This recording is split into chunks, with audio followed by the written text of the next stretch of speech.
Pépites et Pipo.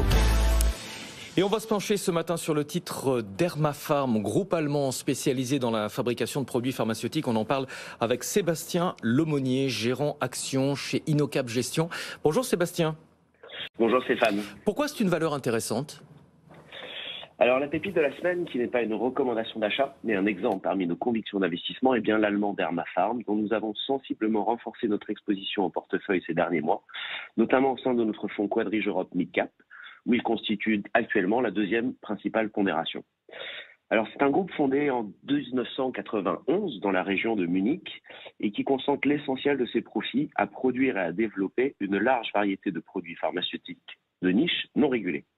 Sur la base des attendus consensus, le groupe devrait réaliser un chiffre d'affaires pour 2022 autour de 1 milliard d'euros, qu'il réalise majoritairement en Allemagne et il emploie plus de 2500 salariés. Sur l'essentiel de ces produits, Dermapharm bénéficie localement de solides parts de marché en croissance dans les domaines notamment des vitamines, de la dermatologie et des corticoïdes. En effet, l'innovation permanente sur ces produits de marque constitue chaque année un moteur sensible de sa croissance organique, en moyenne historiquement supérieure à 4%. Par exemple, sa principale franchise d'activité, qui réalise un peu moins de 15% de son chiffre d'affaires, est spécialisée dans la vitamine D et profite de la reconnaissance grandissante de sa contribution au renforcement des défenses immunitaires, alors qu'en moyenne, 65% des populations du nord de l'Europe souffrent de carences, notamment par manque d'ensoleillement.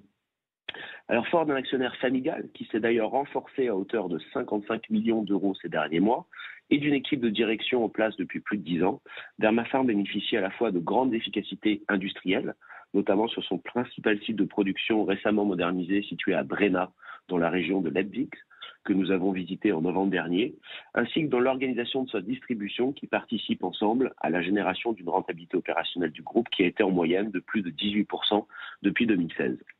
Alors que le groupe a profité de son savoir-faire industriel pour participer à la production du vaccin BioNTech contre le Covid, où il a généré un chiffre d'affaires autour de 150 millions d'euros pour une rentabilité élevée, la normalisation en 2022 du contexte sanitaire a fortement impacté à la baisse les estimations du consensus sur l'évolution à venir des profits du groupe, ce qui explique notamment la baisse du titre en 2022 d'environ moins 60%.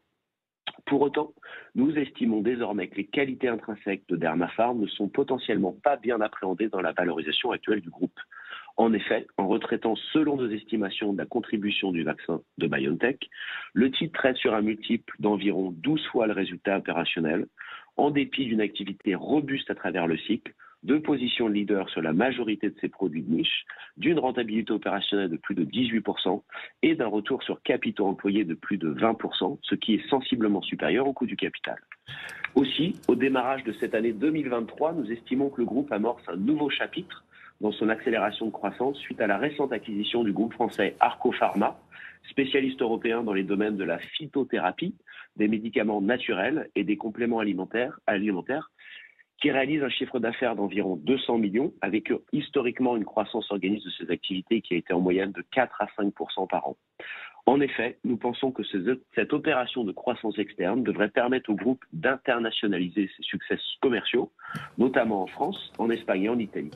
La complémentarité des offres produits des deux entités nous laisse penser que le groupe devrait bénéficier dès 2022 de sensibles synergies de vente, lesquelles devraient être en partie dévoilées en mars prochain lors de la publication des résultats annuels du groupe. Merci beaucoup Sébastien Lemonnier, Innocap Gestion. L'objectif de cours moyen, attention, ça n'est pas l'objectif de cours d'Innocap, 58,60 €, c'est un consensus, pratiquement 55% de potentiel de hausse.